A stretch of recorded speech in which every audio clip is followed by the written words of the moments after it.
Let me bang. I do let you bang. Hey, let me bang you, James, man. I let you bang. I let you bang. Greetings, nerds and virgins. Go for Jesus. No forget Jesus, people. Hey, I'm not surprised, motherfuckers. Ladies and gentlemen, it is time once again for your favorite mixed martial arts podcast. Recording out of Los Angeles, California, it's MMA Roasted with Adam Hunter. Who the fuck is that guy? Hey, welcome to a brand new MMA Roasted Podcast. Me, Adam Hunter. I'm here with the great Sean McCorkle. We got a great show today. Don Fry should be coming. He called me recently, so I hope he's coming on. I always have to not only send a group text, but say, Don, are you coming? I can't just, so I actually went to his house. I was in Vegas. I was in Arizona last week. And I was like, hey, Don, want to come to my show tonight? And he's like, well, thanks for giving me some advance notice. Blah, blah, blah. How long are you in town for? I'm like, 2 days. He's like, why don't you come over tomorrow? So it went from him coming to my show to me going to Tucson from Phoenix. So it's like a 4-hour drive, like 2 there, 2 back. But I'm like, you know what? Fuck it, you know? So I go and I invite my buddy Dave, who I knew from a long time. And we go and we like meet Don's producer, Tony, and we watch the fights.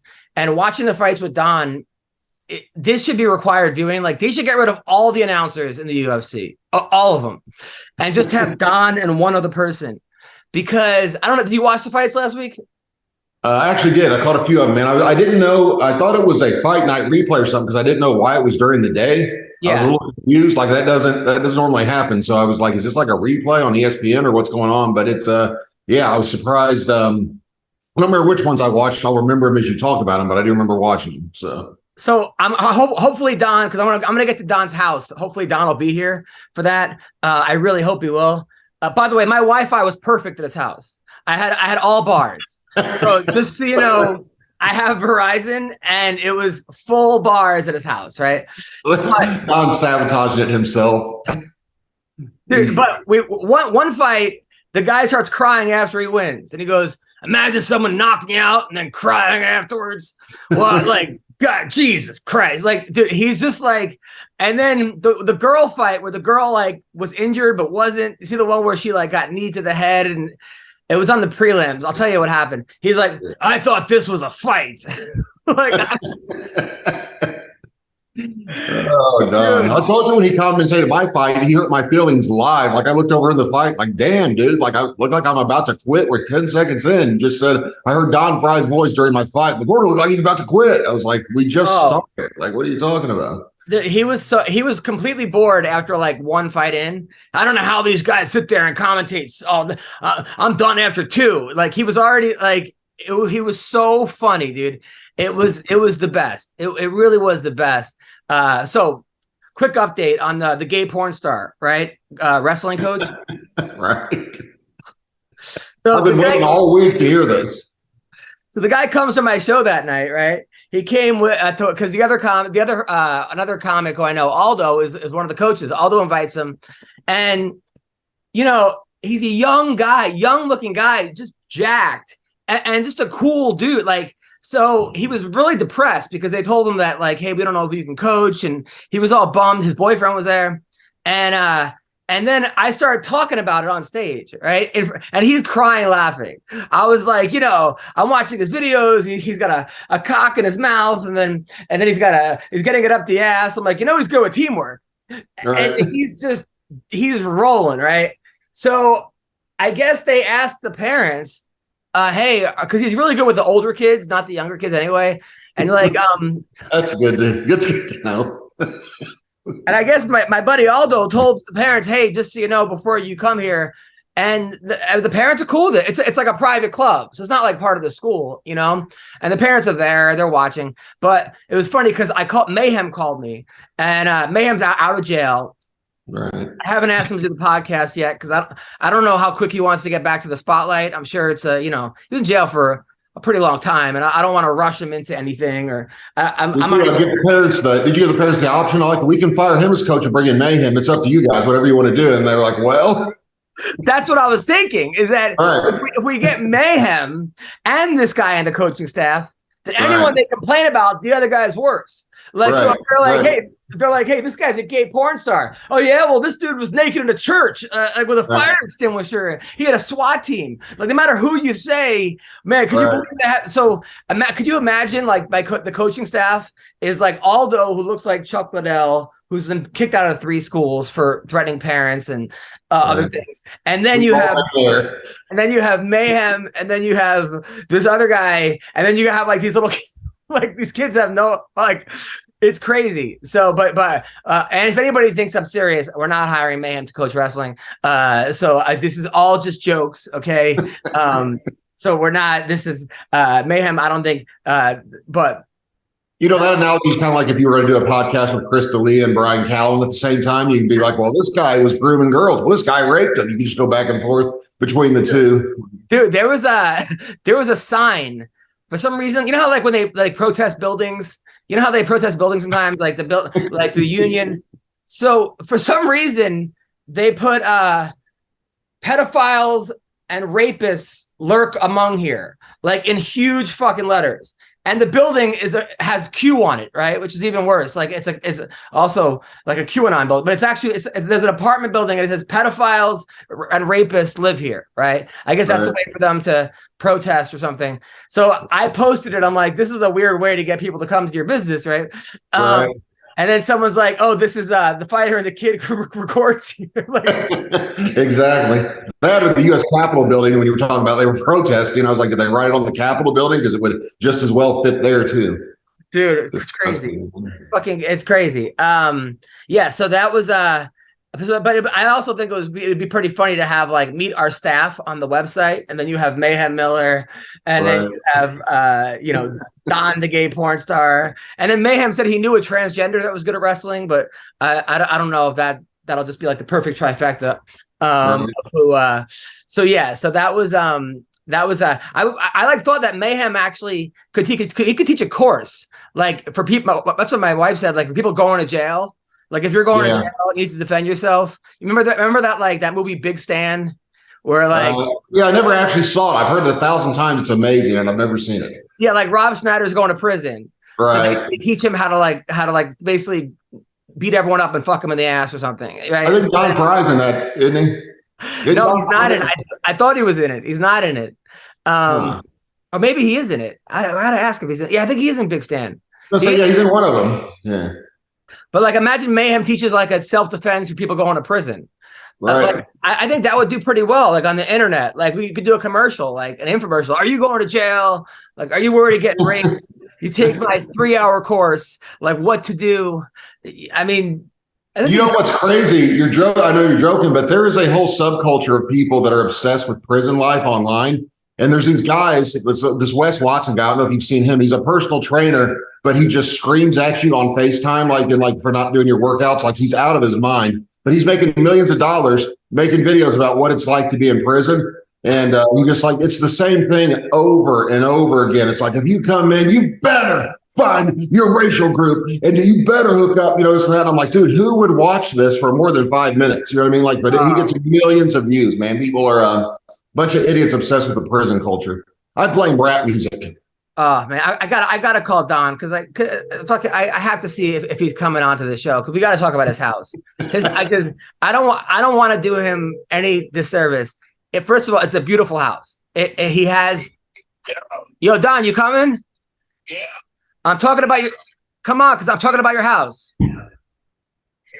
I'm about to talk about your house.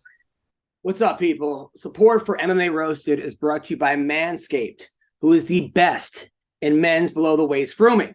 Their products are precision-engineered tools for your family jewels, which are very important, especially to our people watching. Well, to everybody, really.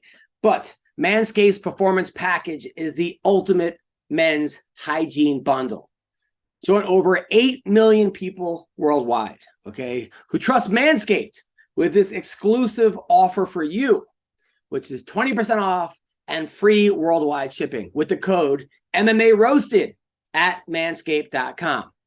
My math is correct. That's about 16 million balls. That's a lot of balls, people. Lots and lots of balls. Okay.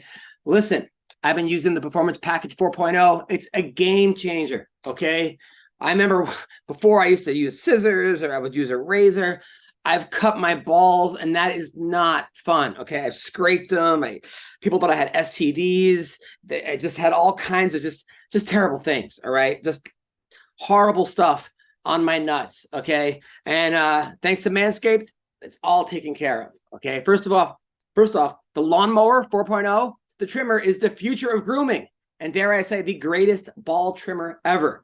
I tried lots of ball trimmers. Okay. I plucked them out. I hasn't been good. Okay. But this trimmer is waterproof and you can say goodbye to the mess in the bathroom floor. Okay. My wife comes in, she's hair everywhere. She's like, what's going on? It looked like somebody ran over a Furby or something. Okay. Listen, Manscaped is the way to go. Okay. Time to take care of yourself. Go to manscaped.com and get 20% off and free shipping with the code MMA Roasted. Okay. That's 20% off, free shipping. Use the code MMA Roasted at manscaped.com. That's 20% off with free shipping at manscaped.com. Use the code MMA Roasted. Unlock your confidence. Okay. Let your balls out. Okay. You take home a girl for the first night or your wife or a guy, whatever you're into, they could be like, wow, this person takes care of you. You don't want stinky nuts. All right. You don't want women to pass out and just have all kind of funk down there. Not good. Okay. I used to look like Ben Askren down there. Girls would be like, is that Askren? Because it would just be lots of hair everywhere. Yeah. It was like Chase Hooper down on my nutsack. Not good. Okay. Unlock your confidence. Always use the right tools for the job with Manscaped. Check it out. I imagine Don's house being like Brad Wesley's trophy room in Roadhouse, if you remember at the end of that, when he's killed every animal ever. Dude, it's first of all, you can't get to it. Like I could see why, like, because we had like something delivered to him for the MMA awards, like a costume or something, and he didn't know if he got it. And I could see why, because you have to go on like a mile of dirt road. Like I don't even think these are actually roads. But Right. like they're just like it's like up a pass up a mountain, right? And it says like beware of like flooding and shit. And then down there, it's just everyone's mailboxes. So like there's like 30 mailboxes in a row. You know, like the mailman don't go to the house. It's just all these fucking mailboxes, right? So we get to this house that Don lives in. It's a beautiful house overlooking the mountains, and it's like the perfect, it really is a perfect place to live in, especially if you're into like, you know, like the farm and wildlife and yada, yada. So then he shows me, he's like, hey, let me show you my gun collection. I don't want to see his gun collection. He doesn't want to bring a gun. He starts fucking backing up like Ric Flair. Dude, he has two cases, not just one case. Like he has like safes. No, there's safes on either safe. He has safes, but they're like those bank safes that have the wheel. You know how like you have to like it's like a vault. You know, right. He has vaults, and it's just one after another of like every. I think it must have been every gun that's ever been made. And it was, and he's like, hey, look at this one. And I'm like, I don't even know they're low. Like, I'm like running. I'm like, that's great, Don. Let's fuck it. That's great. He's let me show you my bedroom. He could have sang opera that day. He hit so many different fucking notes. And I tell you, no, I don't want to see him. Put him down. I'm trying to show him how to clear it and save it, you know, and make sure it's good, you know, clean it. And I mean, he wants nothing to do with it, man. Dude, some of them are like I don't even know if the magazines are in or out. I don't know. Like I'm just not how I'm dying right now, you know? Like, cause then every time Don reaches for him, he grunts like grrr. Like there's a fucking You gotta talk to him. You know? Dude, then his dog's in the other room, right? His dog's in the room and he's like, hey, sweetie, can't wait to see you. I can't. And I think he's talking to his guns. So I'm like, he's like, come here, princess. I'm like, are you talking to your guns? He's like, no, you fucking goofball, talking to my dog, right? So, dude, like, I'm dying laughing, right? Then he shows me his bedroom. He has samurai swords everywhere. Fucking, there's John Wayne fucking posters, all this Native American artwork everywhere. Like, I think he might have got from like a war from the Native Americans. Yeah, like Yeah. When I raided their village. That's right. Don's like, you see that guy? He used to own this land. Like, I honestly think like he's got Native American. His book collection is like the autobiography of Ron DeSantis. Like he has the autobiography of Ron DeSantis, like all the Trump books, dude. It is. Then I go to his bedroom, right? And by the way, the place is immaculate. It's a wonderful place. And I'm so happy to see Don living like this, right? He goes, look at this. He goes under his pillow. There's 5 guns under, and I'm like, Don, are you being raided? Might as well. He says, how many enemies do you have? I look at him and said, none. Anymore. You know, the crazy thing is, I'm surprised that Don's wife didn't get at least 3 of those 5 guns in the divorce. Like, I can't believe how many were in the pillow before. That's what I want to know. Oh, I pissed her off because I moved them all when his shit started. You know. Yeah. So I don't understand like why you need 5 guns. Like, I mean, by just 1 gun under the pillow, I could kind of understand. But like why do you? And they were like, Uzi. I told you because the guns are sleeping under the pillow for their safety. Like that's what Don. One of them was like an Uzi. It was like an AK. It was like one of those things you see, dude. It was unbelievable. The place was unbelievable. And then he has a bathtub. He has 2 like beautiful bathtubs. One of them is like an old bathtub that you see like in the westerns. You know, like the tub, like a trough with clawfoot. It's a clawfoot bathtub, not a trough. They had a trough with a lady standing by it with a boiling canister of water or something. Yeah, the madam from the whorehouse. Yeah. Then I'm asking him. I'm like, hey man, he like shows me his pride trophy that he got from beating Ken Shamrock, which is awesome. Which was like the fact that I got to held that. But I'm like, where are your belts from the UFC? Oh, they're at Bill's house. I don't know who the fuck Bill is, like, or why his belts are at Bill's house. You know. Then he shows me a wrestling trophy he got, for, like Las Vegas Open, 1988. He goes, "Oh, we had to wrestle here. The tournament went till 2:30 in the morning." 3. It was 3 in the morning, you twit. But like that's like one of the jiu-jitsu things you go to where you're the only competitor in the division by the end of the day because everybody's left.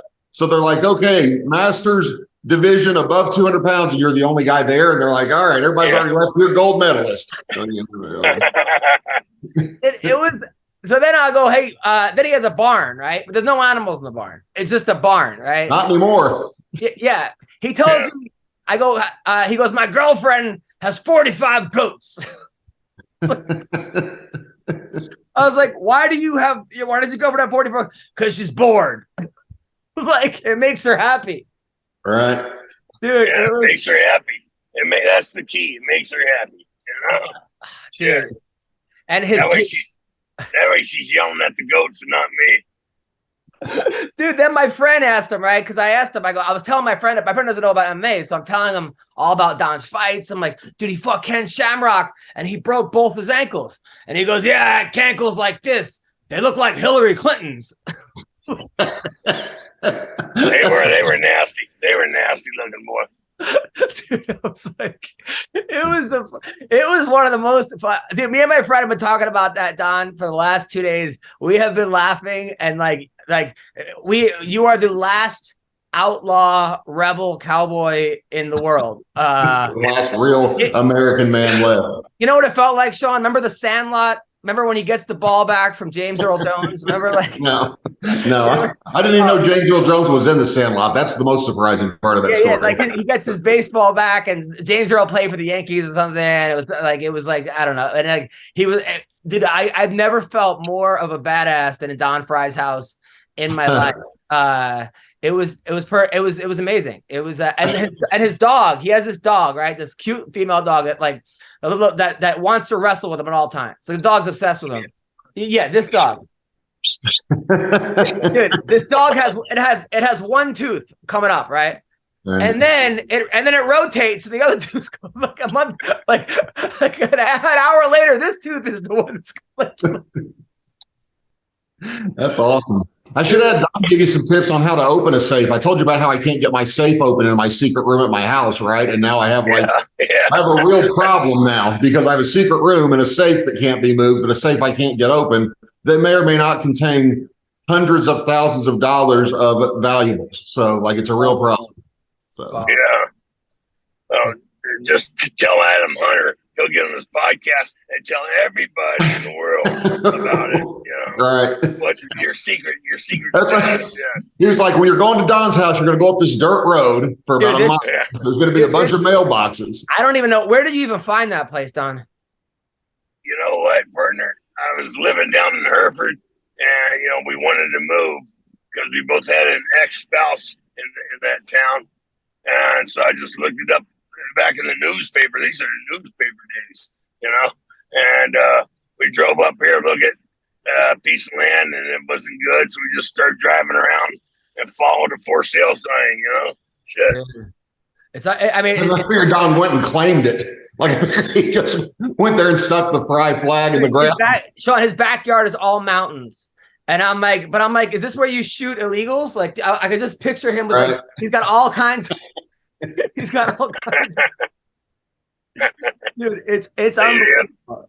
They fall into one of the old mine shafts up in the mountain there. Never see it again. Oh my God. It was so much fun.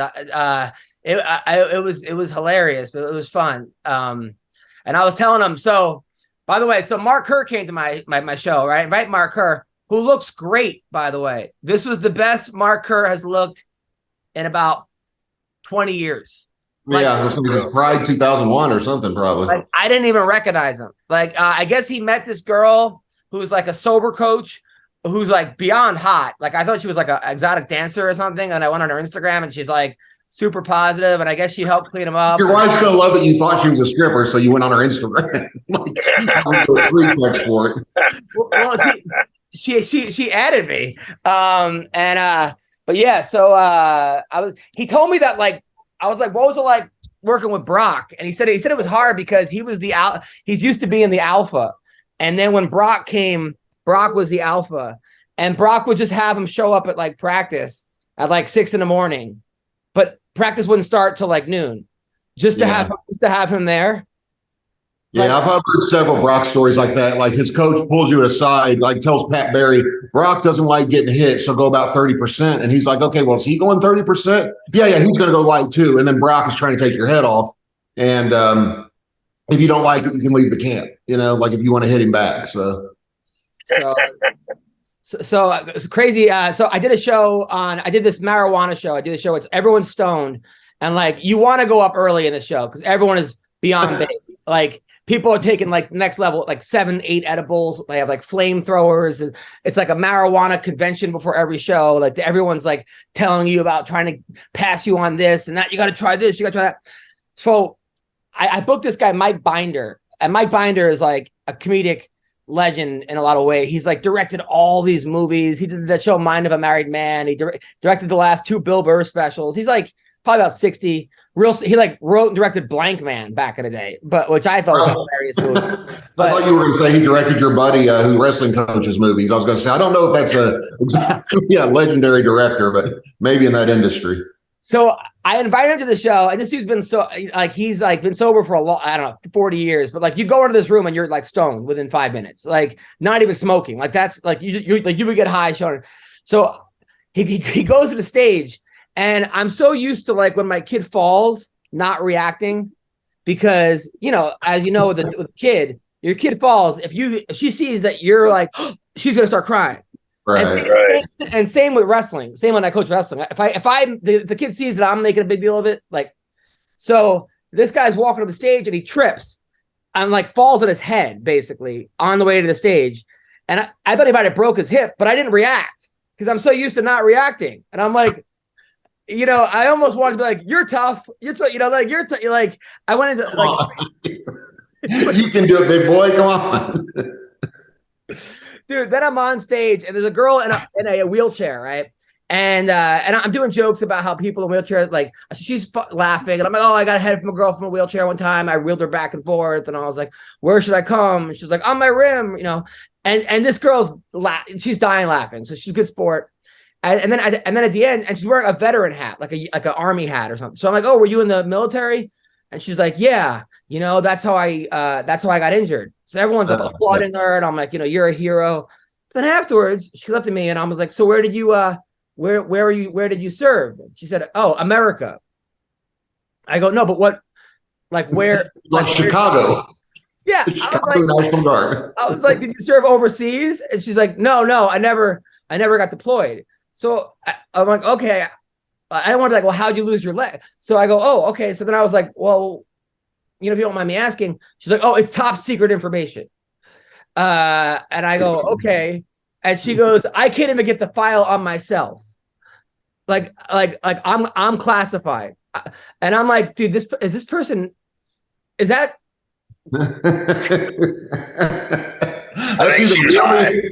That's either really true or a really big lie. It's one of the two. Yeah.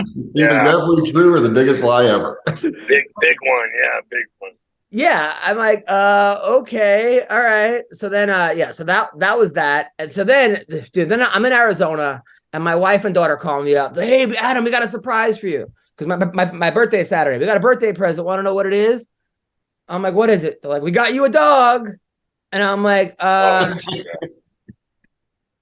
go, what dog? They're like, we're like, no, we didn't get one yet. We're getting it for you. I said, thank you so much, but I don't really want a dog. Because I go on the road all the time, and then and then you guys can't come, and then we just had a dog. What happened to my last dog? And then my daughter's like, well, I want a dog, and my wife's like, too bad we're getting one. I'm like, all right, well, how is this my birthday? But okay, so I'm like, all right, get a big dog then. No, I want a little one. All right, just then get a little dog. So then they call me from the pound, right? And they're like, oh, Violet loves this dog, and it's a cute dog, and it just turned in right before. Then I get a text saying the dog is a heart murmur. Okay, I go, what?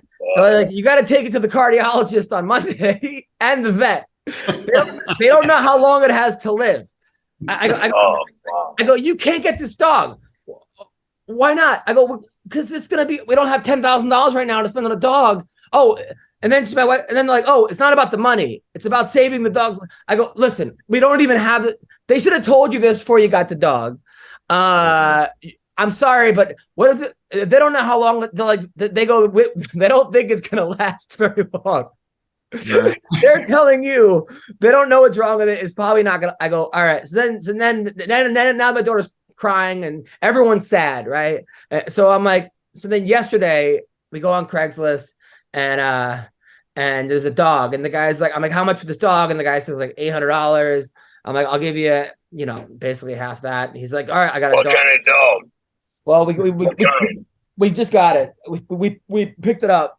So you paid $400 for that? Yeah.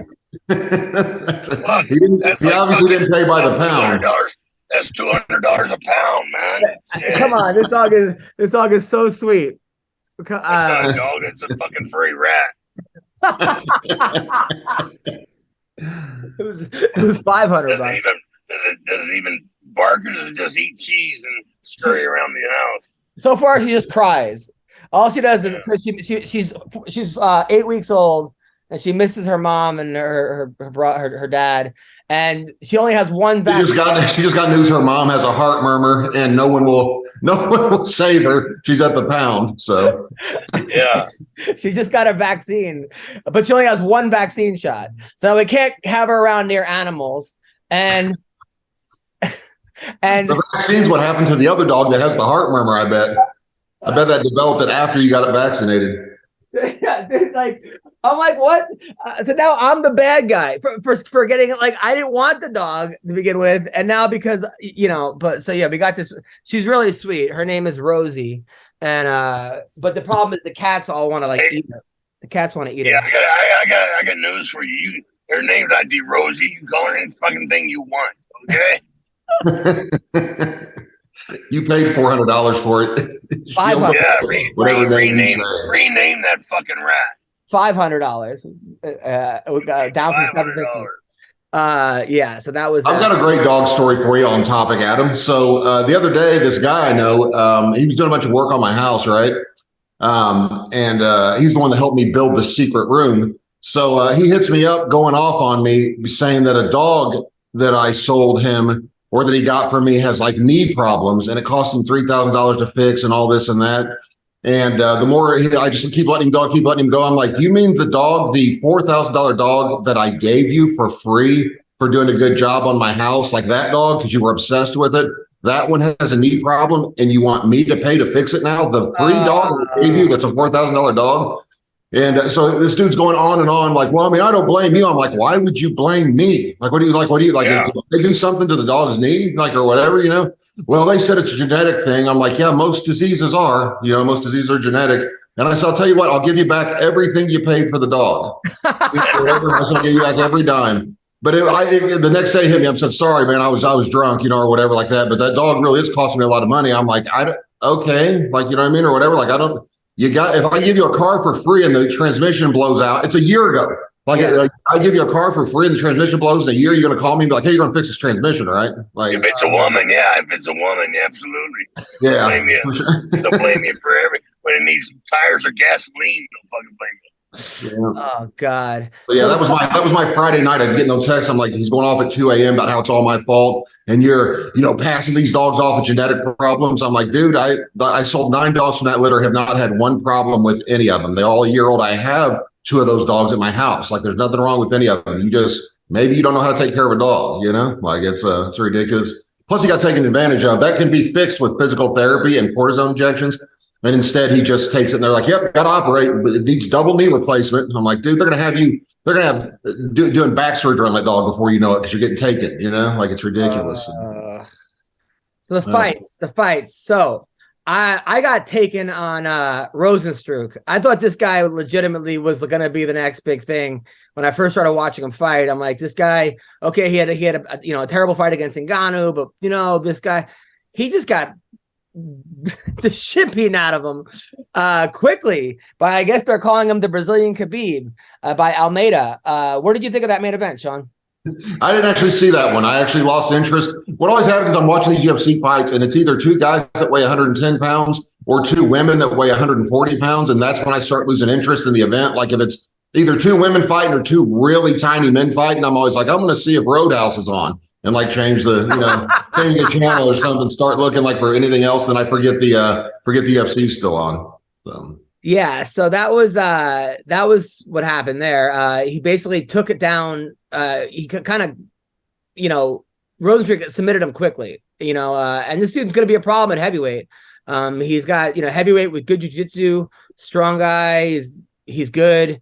So how big is he? He looked real ripped up, like 140 pound or 145 pound fighter in the pictures I saw, like before the Santos Verdinez. Is he like built like Ngannou, or am I crazy? He is. He's ripped. He's good. I didn't know if he was, if he was untested, yada yada. But I mean, yeah. I just knew they said when he's fighting Rosenstruck, I was like, wait, that dude's a heavyweight, because he looks like he'd be a little muscular guy, or whatever. But I don't know how big he is. Look. So the Anthony Smith loss hasn't really looked that great in a while. Johnny Walker beat him.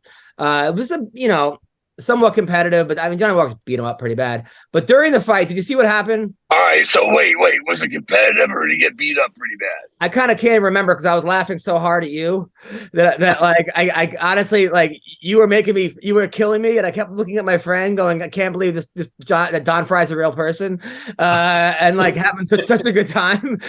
but he got beat up. But during the fight, I didn't catch this. He started yelling at Johnny Walker. This is what he says. So he goes, "You're attacking my family." Look. I'm not even attacking my family. Oh, you're attacking my family. Now what? So he kept saying, "You're attacking my." Did they have him mic'd up somehow? What is going on? Like, how are they getting that clear of audio? Yeah, I mean, so is he trying to? I guess he's trying to motivate himself to the fight by saying you're attacking my family, but the guy's like, I don't even know your family. So look. Now you attack my family. You're attacking my family. Now what? He's saying it to a guy who doesn't speak English that well. Did he kick him in the balls or something? Like, you're attacking my future family? Like, what is going on there? It was crazy. Sean, did you ever try to like motivate yourself during a fight and like talk to yourself and say stuff out loud like that? Yeah, I would actually be ashamed to say what I did to motivate myself in my first fights because I had to get to the point where I really hated the person to hurt him. So I would imagine them doing the most terrible things you could imagine someone doing to you. And then I would go out and then people would be like, I've never seen you like that before. That was kind of scary when you kept punching him in the face even after he was out. But then it was, actually it was weird because once after my fourth or fifth fight, I didn't have to be mad anymore. It just becomes like a job. Like you just go out there and just do it, But I preferred being mad before I fought because then the fear goes away, like any kind of nervousness goes away. But yeah, that's maybe he's talking about. Maybe he was trying to motivate himself. He had that crazy dude on meth breaking his house. Yeah, and almost beat him up. That dude needs to be training to fight because Anthony Smith said, "Dude, here I am, a trained fighter, way bigger than this dude, and I fought him for 20 minutes and couldn't keep him. Him and his wife was like stabbing the guy or hitting him over the head with stuff, and the guy just keeps fighting. Like maybe that's what he was doing. Did anybody ask him about it? Did they?" I think he kind of went radio silent. Don, yeah. do you ever have to talk to yourself, or anybody talk to you during a fight? No, I never. I knew I was there. Yeah. You start talking, you get an opportunity to get your jaw broke. So I always kept my mouth shut. Dom's too busy listening to the voices in his head. Yeah, I don't have to talk to myself. I got plenty of people talking to me. So that was that. And then so there was one fight that was the funniest fight. So this girl Mandy Bone against her last name was Kim. It was the girl fight I showed you. So the one girl, the Asian girl, lost 4 in a row. The other girl lost 3 in a row. So they both needed a win. So the Asian girl is like winning, like hurts the girl quickly, like hurts her and then loses because she gets taken down, right? Then in the second round, the ref goes at the end to like she's on top. So the other goes on top of her. I think it was after the first round or second round. The ref separates them because the round ended, and she kicks the girl in the stomach, like after the round ended. Like, get the fuck off me kind of a thing, Right. Which was hilarious, which Don then said she should get an extra point for that. Like, she should be given a point. Like, Don thought that was actually, because I was like, Don, so she gets a point taken away. So now she has to win the third round, right? Because now it's like, even if she wins the round, then it's a draw, kind of best case scenario. So she gets the girl, and her corner is yelling at her, like, don't tie up. Don't tie up. And all she's doing, of course, is tying up and clinching her. And then the girl puts one hand down. So she knees the girl in the face when she has one hand down. So then the girl says she can't see. The girl who got knee can't see, right? which clearly, and then even like the announcement, Dominic Cruz, and I think it was DC, they're like, oh, she can see. Come on. Like, even they're like they're like she can. So then it goes to a decision. She's trying to steal Aljamain's spot. Yeah, right. Yeah. Then that girl wins. I mean, even Cormier was like, they're doing everything they possibly can. This girl's doing everything she can to lose this fight. Like, it was such a winnable fight for this girl. And if she hadn't kicked the girl after the round was over, and followed by like the knee, she would have won. So then it was pretty funny because the whole time, Dominic, I don't know what got into him, but Keith Peterson, he hates Keith Peterson. No nonsense, Keith Peterson. Is that what you're talking about? Okay, so Keith Peterson stopped the fight between Dominic and Henry Cejudo. And Cruz said that Keith smelled like cigarettes and beer and that he shouldn't have done that. So he's hated him for years. He's hated him since then. That's the first time Dominic Cruz has ever been mad about a guy being pulled off of him. Like I heard that was like the only time Dominic Cruz has ever complained that man was pulled off the top of him. But once again, I've seen Don with the prettiest.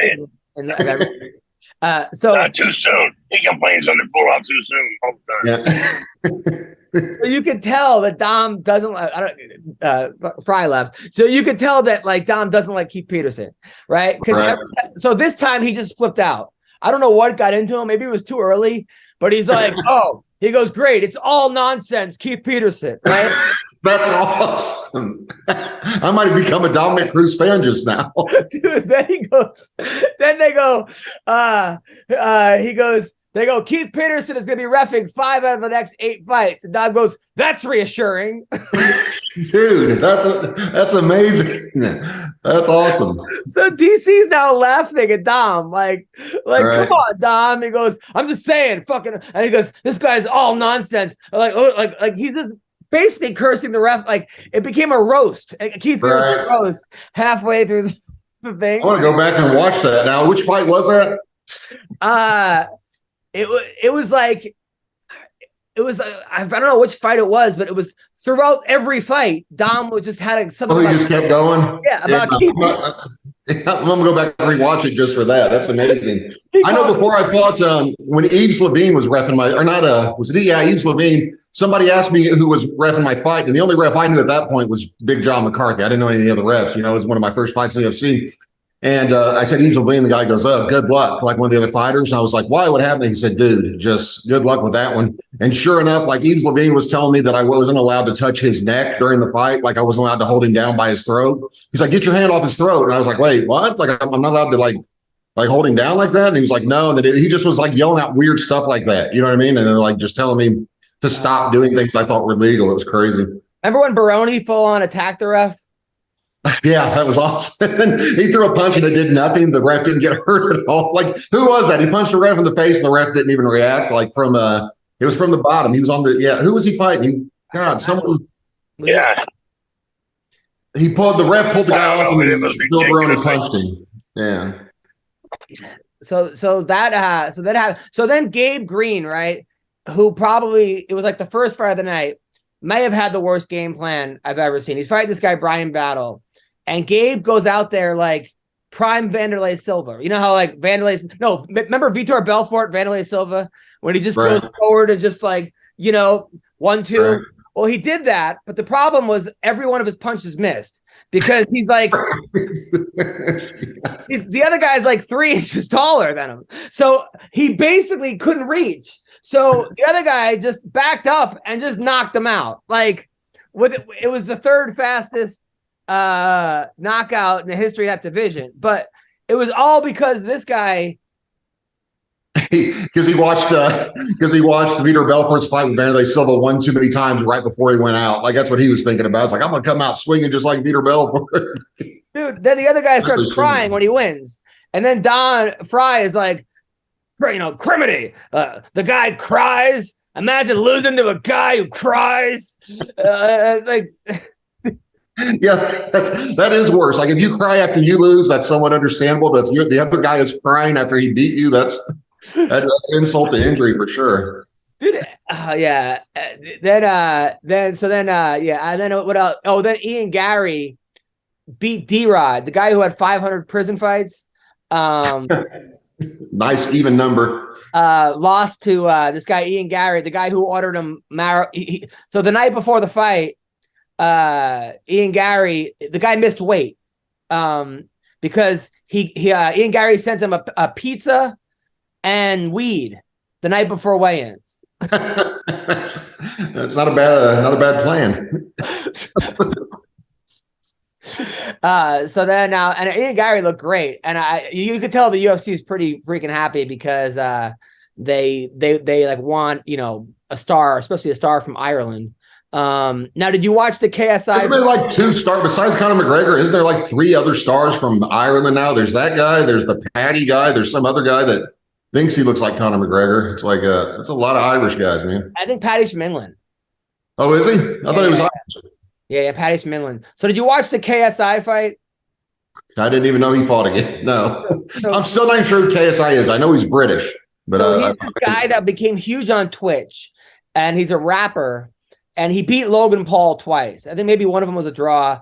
And he's got pretty good boxing skills. So he fights this guy, Joe Fournier, who has 1 million followers. I'm not sure what he does either. I have no idea who this guy is, but he's 10-0 as a boxer or 9-0, and he went the distance to get David Haye, right? So everyone's like, oh, he's going to lose to a boxer. So KSI wins, but he elbowed him. Look, I'll show you guys.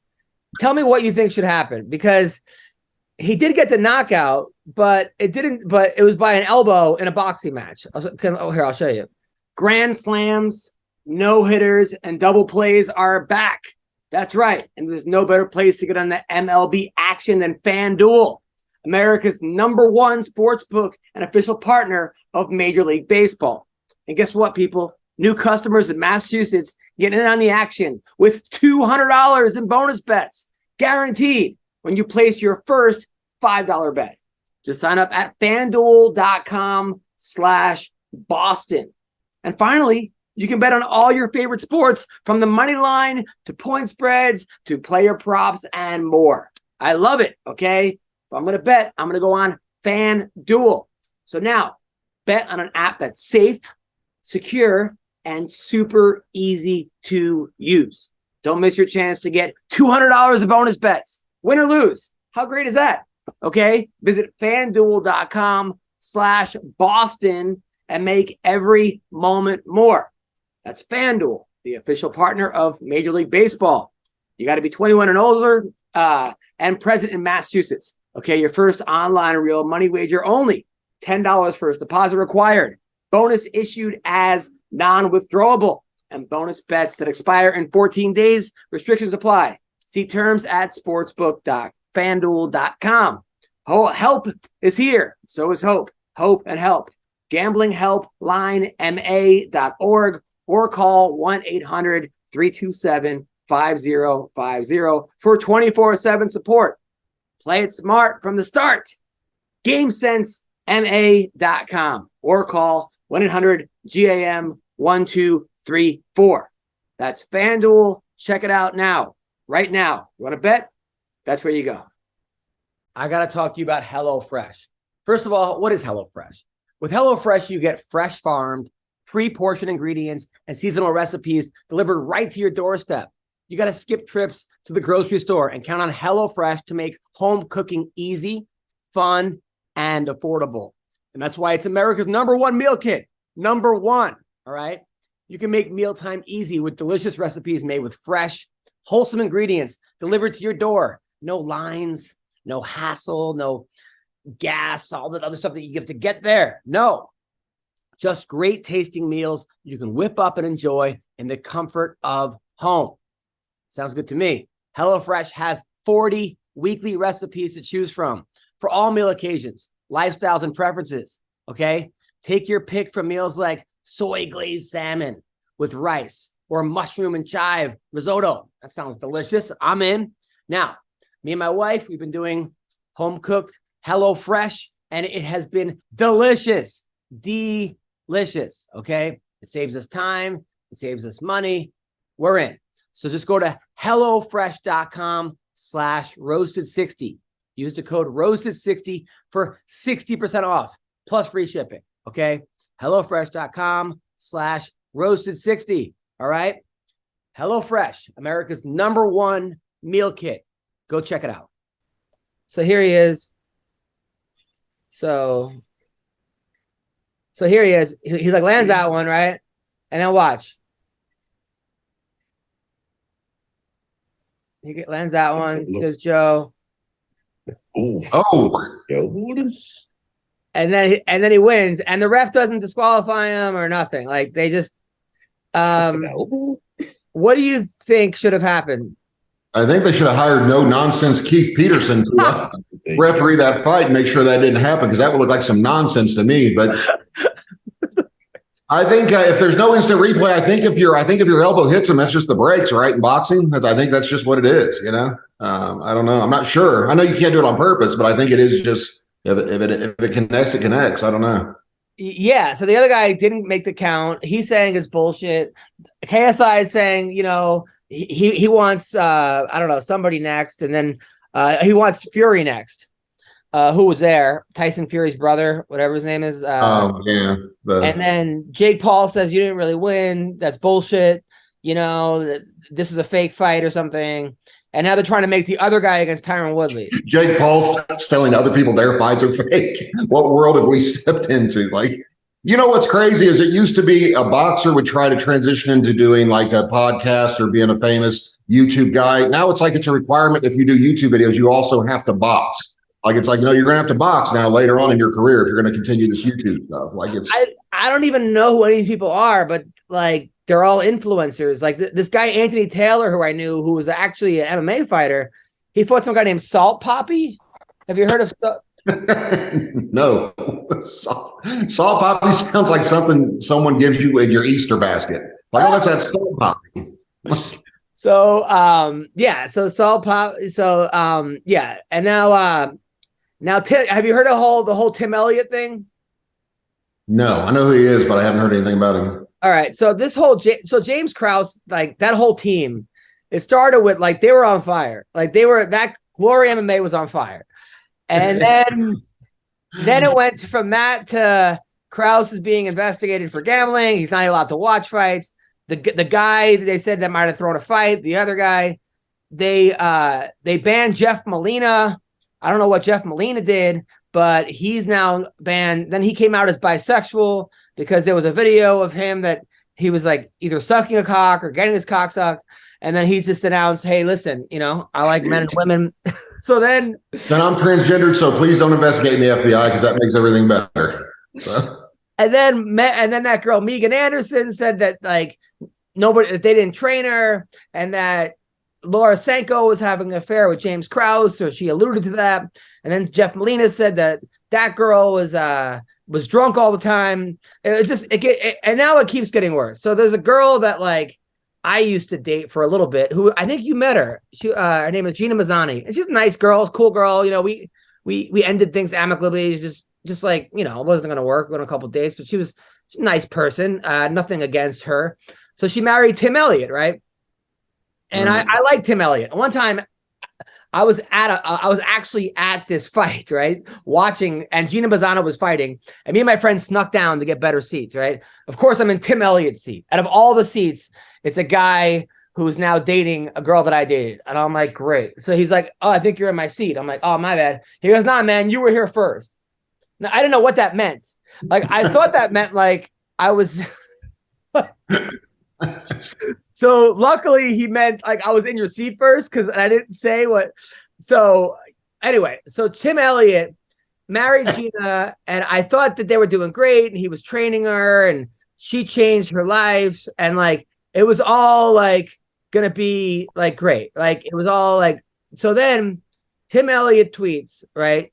He's got a picture of and it actually made Fox News, right? So I'm not like speaking out of turn here. So I want to actually read the actual tweet because it says Tim Elliott. Where is he? I think he might have deleted it. Because it actually made the basically. So he goes. Let me see. And he didn't delete it, right? Let me see. He goes. Oh no, maybe he did. Maybe he did actually delete it. Maybe he's being sued. He goes, this is Tim Elliott. Shit. Tim Elliott tweet. Because I'm not gonna be able to do it justice. Talk amongst yourself, guys. Tim Elliott. God, Sean, do you think we can get a real host on? Yeah. I think we need Greg here to talk when Adam's doing his research, because I'm used to having here to help us out. So this is what Tim writes, right? He goes, you want to see something gross? This is my quote wife. Yeah. Reading vows. Oh, you're back. Reading vows to my daughter on our wedding night. It's a picture of Gina talking to his daughter. The guy holding the microphone was my friend and teammate. My wife cheated on me with this guy the same night. And they have had a relationship the entire marriage. And then he says, Gina Mazzani, right? So he posted this on, I'll show you guys a picture. And the fighter is, and the guy in question that he's talking about is also a fighter from that camp. Hold on, let me see. So this is it right here. So you guys see? Yeah. So it's Kevin Kroom, right? So now that tweet got like 9 million views, 10 million views. Wow. How many followers does he have? He only has 16,000. That's weird. So like, Fox News picked it up. All these people picked it up, and then this is Kevin Kroom. You could see them together. There's Tim, Gina. Look, I don't know what happened here. But a lot of people are like, why would you tell the whole world that, right? Like, why, if that happened, why would you go on? At the same time, I mean, you know, he probably just thought he was telling 16,000 followers. He probably didn't know. If he knows it's going to be on Fox News, he probably would have chosen his words a little more carefully. Like, I know I would. But he would have been safe. He would have been safe if CNN picked it up, you know. Right. 75 people would have seen it and been like, well, yeah. But the worst part is that Kevin Kroom allegedly liked the tweet. He actually liked it. I heard that James Krause gave 3-1 odds that marriage wouldn't last. That's what's crazy. Like I heard he was running odds beforehand. Like this marriage ain't gonna last. I'll give anybody 3-1. So I actually DM'd him because I know him, and I was like, you know, we talked a little bit, you know, and he seemed like he was in better spirits. But man, damn, like first of all, like your wedding night. Like, when does that? Where was he at? That's what I'm wondering. That's what I asked. Why would you let her out of the fucking room on your wedding night? You know, it's a little odd. Supposed to keep him busy that fucking night. You know, jeez. I mean, someone's got to do it. I had my ex-wife doing dishes that night. You know, but right, they got to be done. Yeah, I got dishes and laundry, babe. Come on, get up to it. Let's get used to this. We're married. Oh God. I mean, it's all bad. So now, man, I feel bad. I feel bad for everyone involved in that situation. If that happened, that's awful. I don't know what Gina and wait, you feel bad for the guy cheating? No, I don't feel bad for those two. I don't feel bad for those two. And the wife, right? I feel bad for everybody. The wife's a whore. The wife is a whore. You know, there's a lot of that going around in this fucking country nowadays. It's true. I mean, but man, your teammate, how do you fuck your teammate's girl? Like, I mean, what the hell was Kevin Kroom thinking?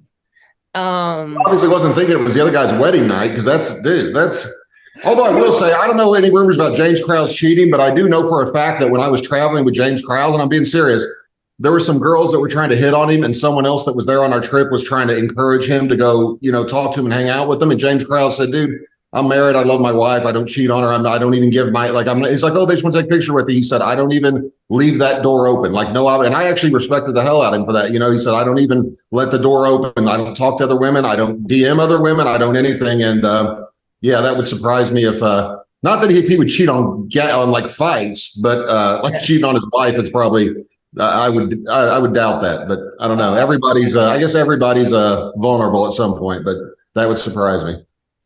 It's bad. I mean, the whole thing is bad. Francis Ngannou signed with the PFL. How much money does the PFL have? I don't understand this business model of like, just give everyone millions of dollars, but don't get anyone to have like support your. It's crazy. They're going to find out Hunter Biden is probably a partner, and I'm guessing. Yeah. and the Mexican drug cartels.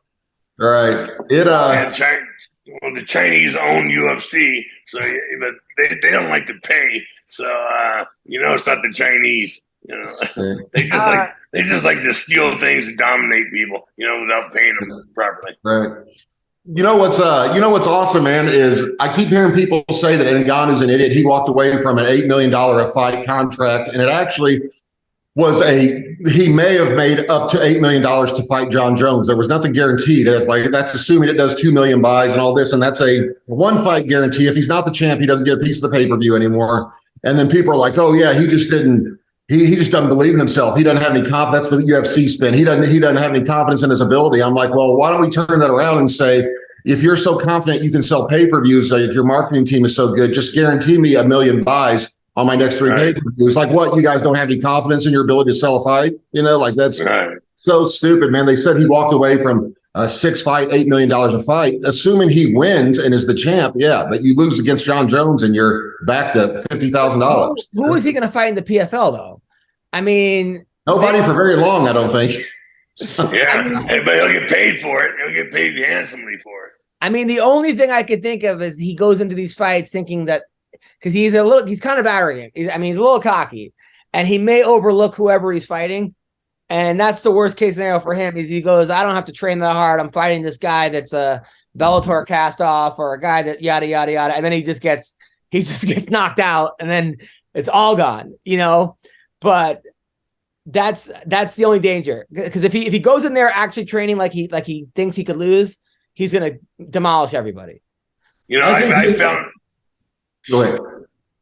I found him to be a really nice guy. A few years ago, they had me go do a signing there in Las Vegas, and he was right next to me, you know, and which I didn't know his nickname was the Predator. I'd have given him some shit, you know. Predator Row, two predators together, you know, like a little girl, you know, shit like that. But he was such a nice guy.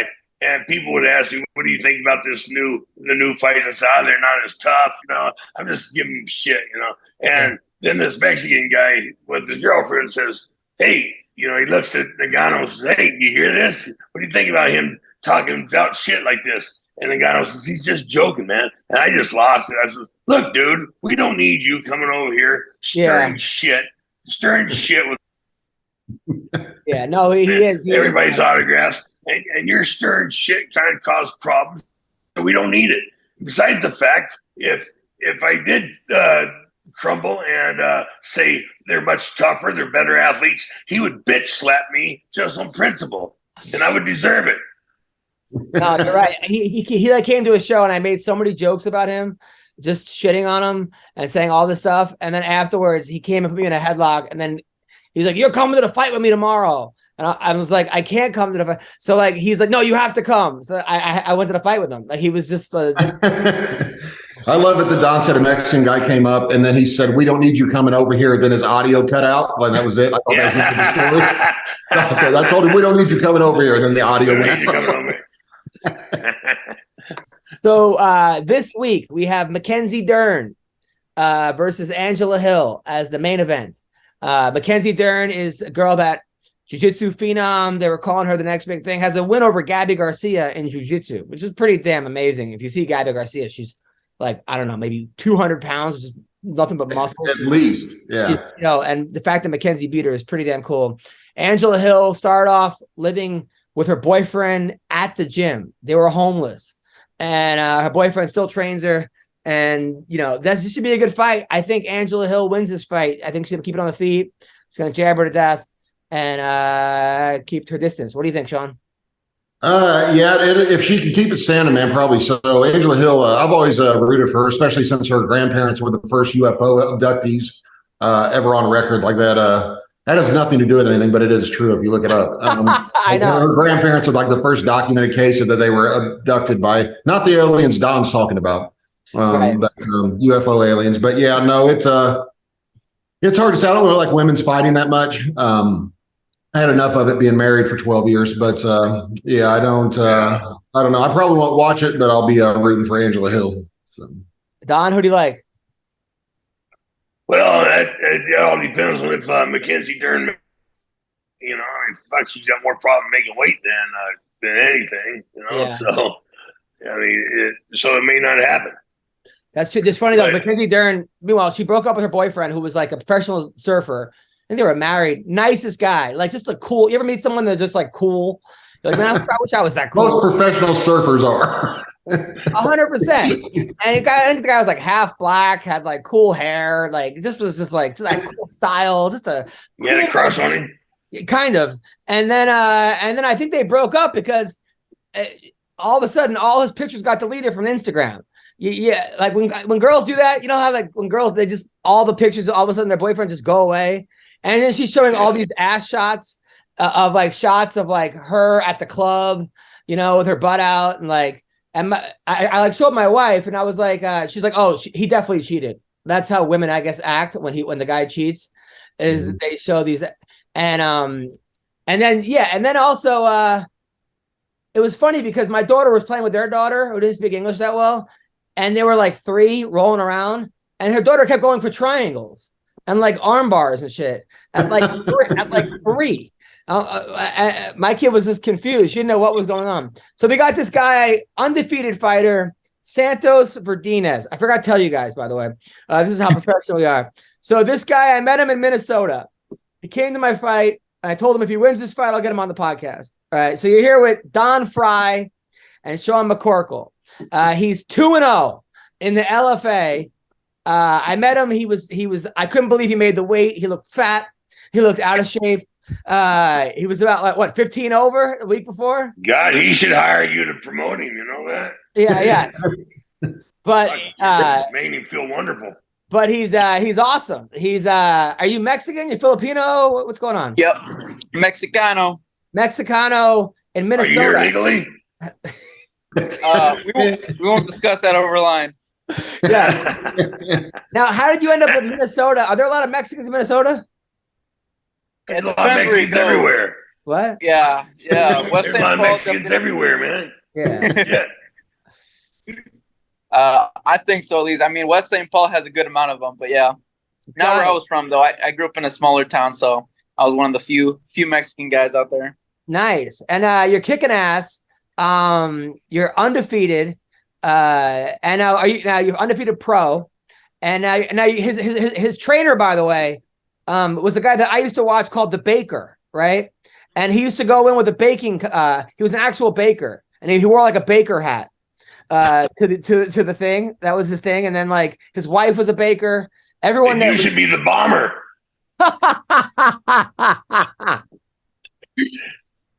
It's actually funny you bring that up because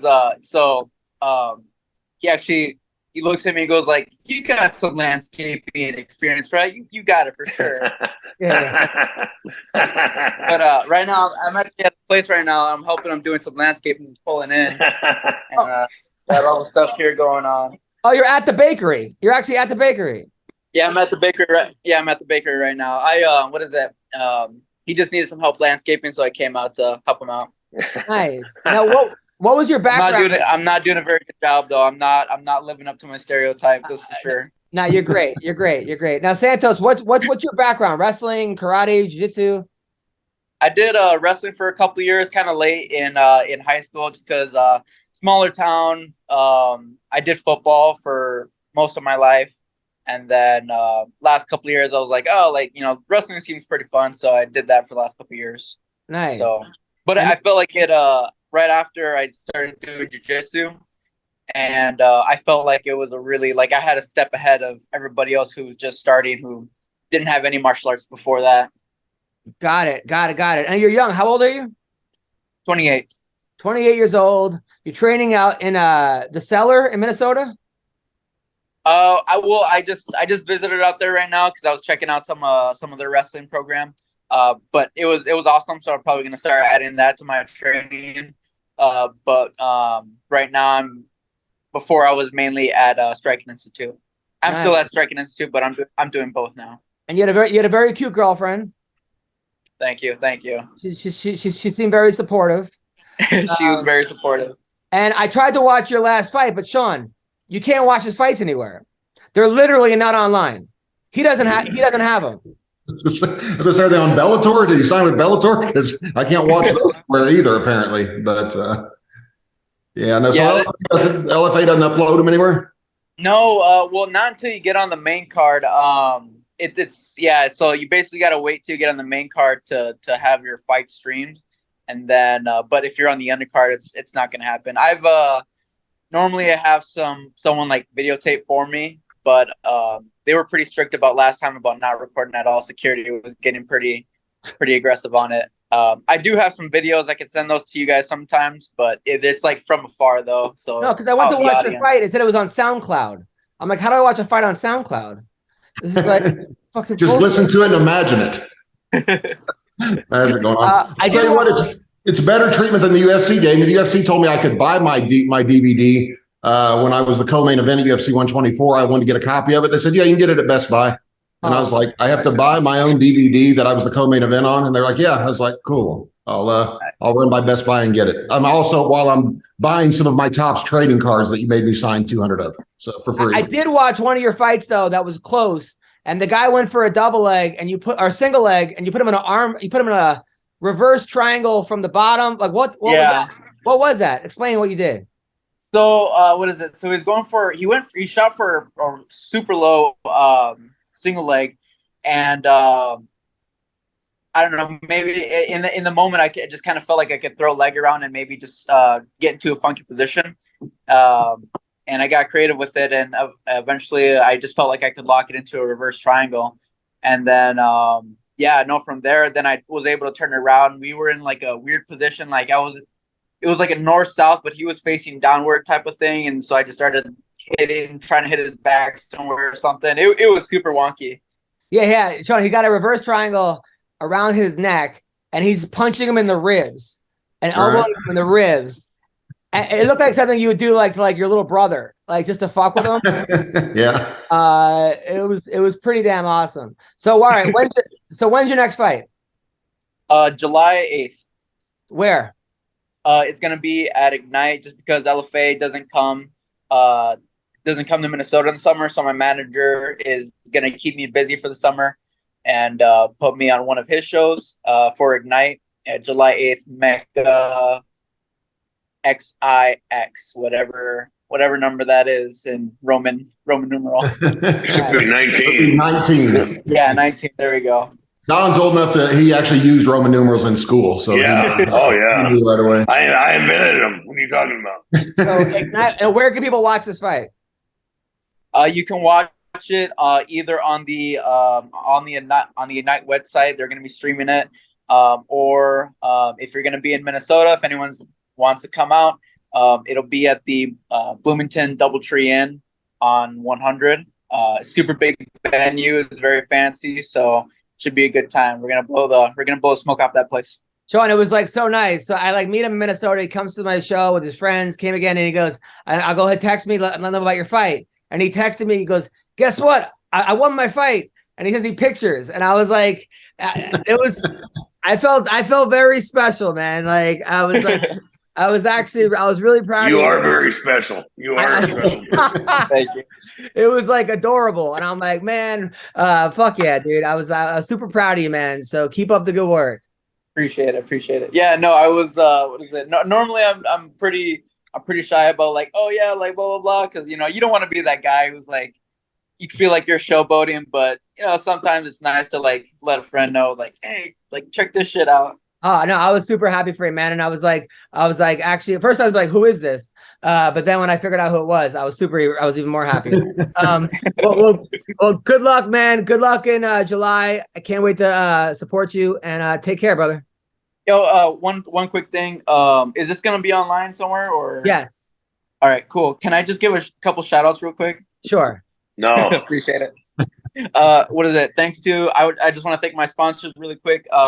Megan Michael, super awesome OG sponsor, and a new sponsor that I just got, Hotworks. They're awesome too. And my wherever he is, somewhere around here, Ben, he's making me work right now, so I hate him, but I guess thanks.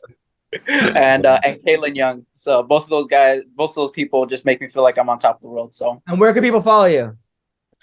You can go to my professional Instagram, Sensei_Sandman, SANMAN. All right, no problem. Well, take care, Sensei. Be good. Thank you.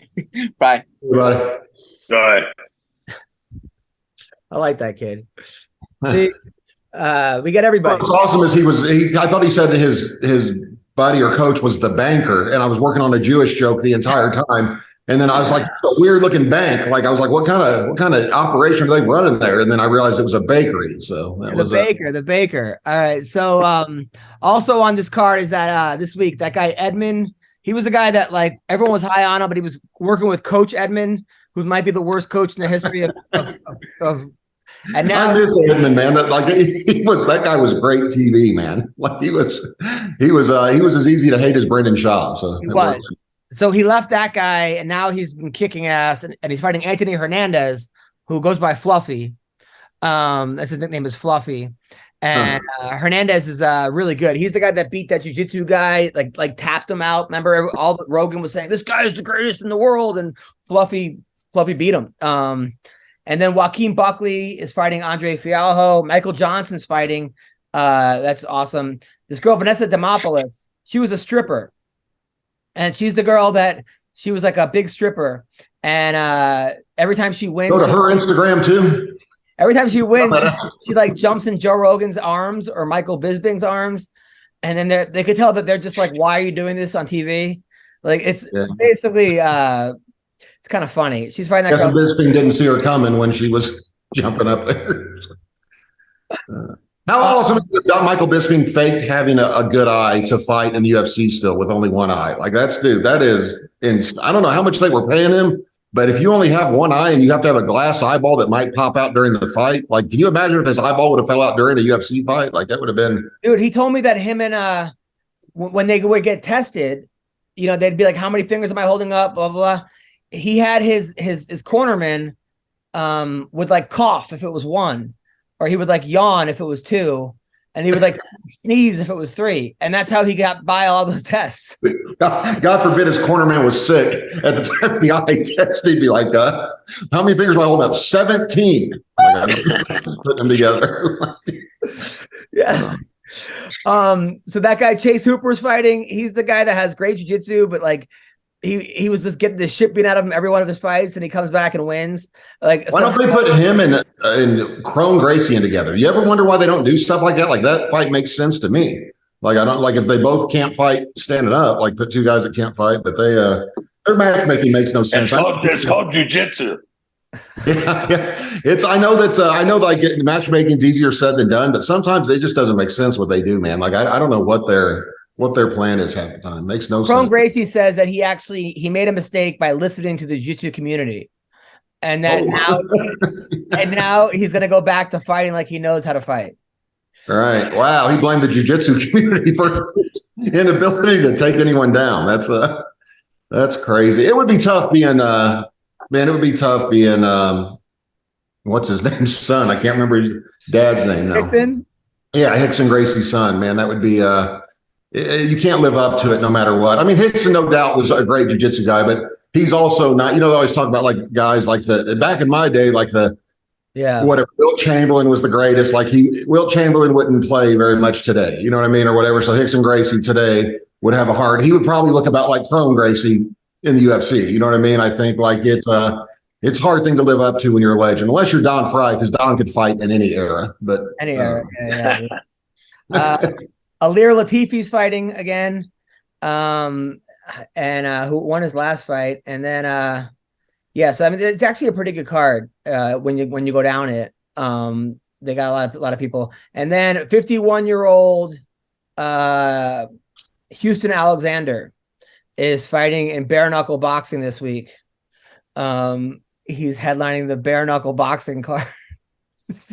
Did his son not pull out of the fight yet, or are they still doing? You know that story? No, you don't know that story. What happened?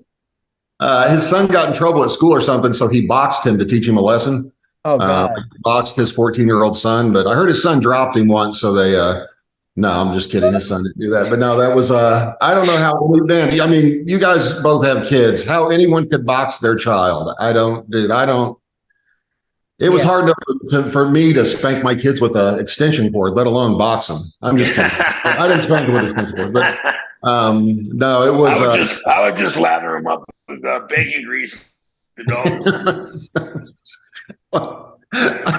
I'm not even sure what that means, but somebody had a joke, one comic, about how like how you catch a kid smoking cigarettes, you make them like smoke 100. Yeah. He's like I caught my kid sucking a dick, so I thought it was going to be the Norm Macdonald one where he said his dad made him smoke a real big fat cigar after he caught him smoking. He goes, "That's when I started smoking cigars real heavy," or whatever. Like, so, Don, we were talking earlier. Are you in the movie Big Stan or you're not? We couldn't remember if you were. Okay, you were in that. Yeah. All right. By the way, Rob Schneider moved to Arizona. Don. Yeah. He came to my house. I mean, he was one of the first podcasts we did here. Oh, nice. That's awesome.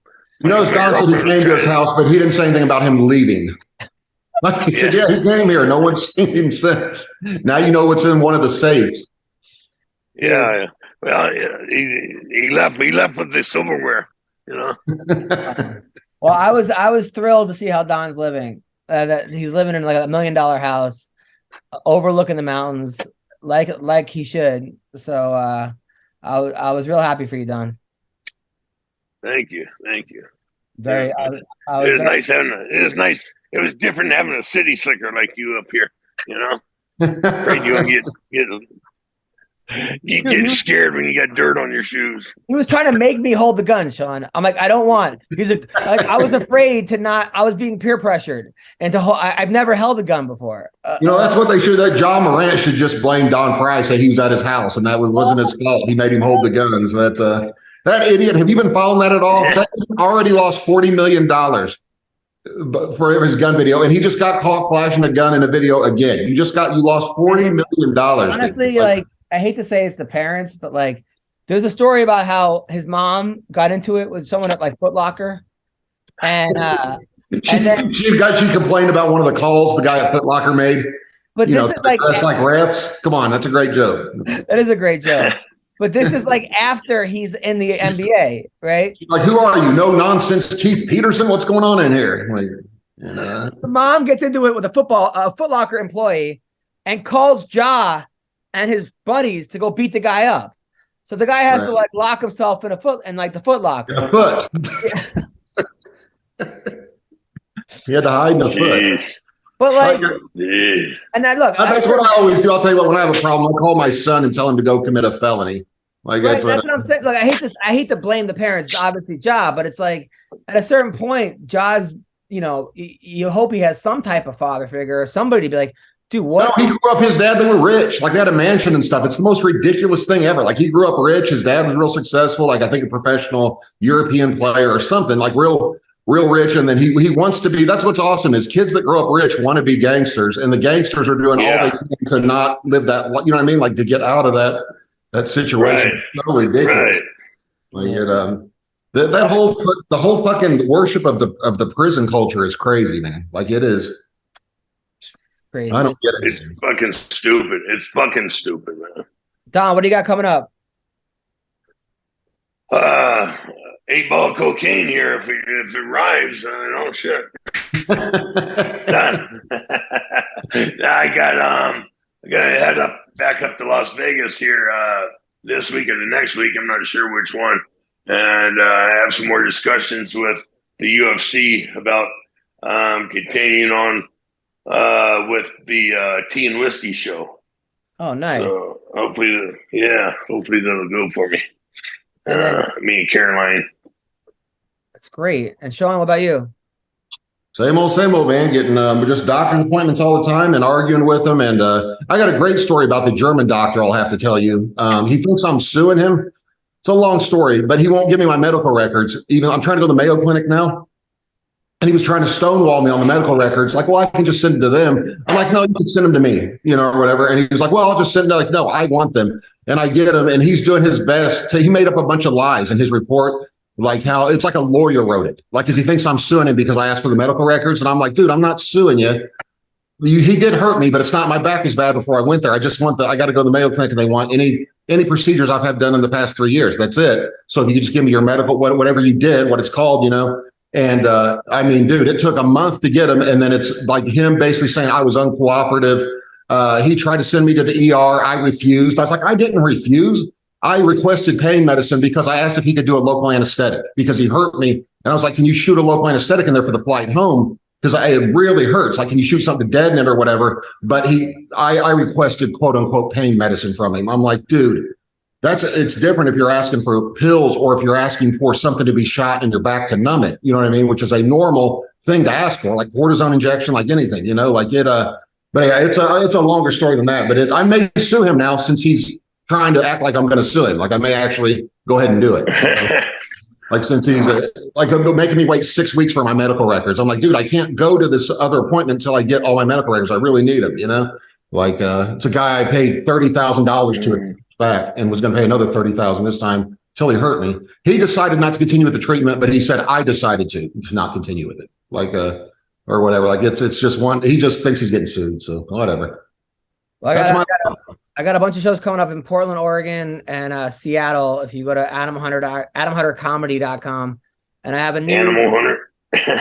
and yes, And I have animalhunter.com. Don Fry comes up. And I have a new album out called Billions of Jokes.